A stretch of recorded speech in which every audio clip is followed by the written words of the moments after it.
Okay, good morning and welcome to Yeshiva YouTube Daily Double. Continue the 8th parak of Maseches Eiruvin, Mishnah Gimel and Daled. Mishnah Gimel says, Anshe Chotzer, Anshe Marpesa, Sheshachu V'lo Irvu. Now, we're learning about, until now we're talking about a Chotzer. Now we're talking about a Marpesa, right? Let's say you have a bunch of houses lined one to another. They not only join a front yard, they have a combined front yard, but also they have porches. They each have porches. Here in Israel, porches are very big, Marpesa. So they each share a merpeset, which is 10 tefachim or more from the ground. So you have, just like you have to make an Eruv to go out to the Chatzar, you also have to make an Eruv. They have a joint merpeset. You have to make an Eruv to go out to the merpeset. So they made an Eruv for the merpeset separately, and they made an Eruv, or they made an Eruv for their merpeset, or they didn't make it, and they didn't make an Eruv for the Chatzar, or vice versa. So they want to use one of them. So now we're talking about you want to go and use something that's in the chatzar. Let's say a mound, a wall, or something like that. That's in the chatzar. You have some construction project in the chatzar. You have a mound of dirt or something like that. So who can use that? The merpes, anshe medpes, and anshe chatzar, right? So if it's 10 tefachim, right, off the ground. So the Bnei Chatzar, it's not easy for them to use it. 10 tefachim is like, pretty high. It's like halfway the size of a 6-foot person. So it's hard to use that, asar tefachim. So therefore, it could be used when the merpeset, as long as we're going to see it in the next mission, it's close to the merpeset. At the end of this mission, it has to be within arba tefachim of the merpeset. So you can easily go from the porch to this mound of dirt. It also has to be, right, basically, 10 tefachim tall. From the pachas mikan, however, if the mound is less than 10 tefachim, right?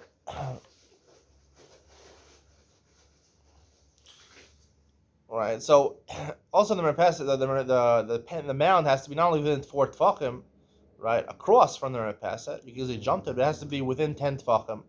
Right. It can't be lower than 10 tefachim from the merpeset. So if you have those two combinations within 4 tefachim, and there's less of distance than 10 tefachim to the mound, so the merpeset can use it.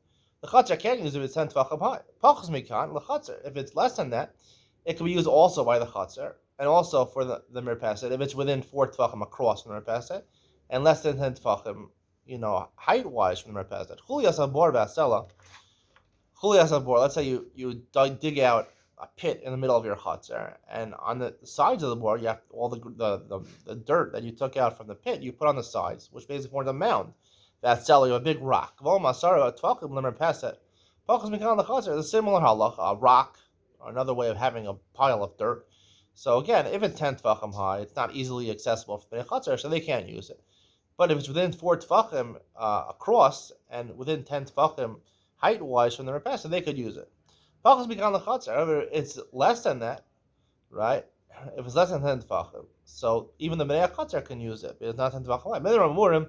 The smucha. When do we say the merpeset can use it? When it's close to it. Aval mufleget. I feel like the chatzar, right? If it's mufleget, if it's far away, so then even as within 10 tefachim of the merpeset, height-wise, you can't use it. Only the bnei chatzar can use it, provided that it's less than 10 tefachim from the ground of the chatzar. Be'ezo hi smucha.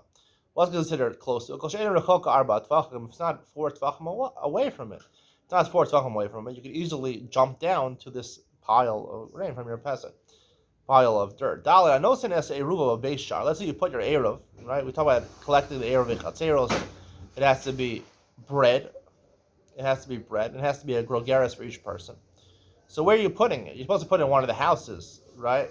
Let's say you want to put it in the base shar. Base shar is where the guard is. Let's say you have security issues. You have a guard with a gun watching the house, and he has a small booth. Achsajar, you put it in the garage, right? Umir Peset, or you put it on the porch. Ain't no Eruv. That's not an Eruv because we're going to see, I'm talking about this more in Iyad Mitzion, it's not a private area. The whole concept of Eruv is you want to join together and feel comfortable eating a meal there. These are not private areas. Merpeset is a porch. People can see you. Darsham, ain't no Osra Allah. Someone actually lived on the Merpeset, or lived in the garage, or lived, right, in this space shar, which is at the entrance to the Chatzar. It's not private. They have windows over there. So it's not called living there because it's not considered, right, a living place. It has to be a place where a rishos hayachid, or a person lives. Ain't no osar alav. Beis hatevin, beis habakar, beis haitzim, beis hatzara is always eruv. If you put the eruv in the place where you normally start hay, or the place where you store your cattle, right? The barn, or base them, or the place where you store your firewood, or where you store your oil or your wine, a wine cellar. That is an Eruv. That's considered an Eruv. It's a private place. Adar Sham Oser. Allah. If a person's living there, so he also has to partake in the Eruv because that's a private place. Yehuda Omer, Emir Sham Tvisas Yashal Balabai saying Oser. Yehuda says, which we do accept the halacha that if even if the person lives in a private place, a wine cellar, let's say, but the balabayas of this wine cellar, he keeps his kalim there, he keeps stuff there that he can potentially go in and take on Shabbos. So it's not a private area. Once it's not a private area, it's not considered Shus Yachid. He doesn't have to join in the Eruv. And he doesn't aser by not joining in the Eruv. That's the conclusion of today's share. Stay tuned for Iyam Etzion, where we discuss Mishnah Dalet in greater depth.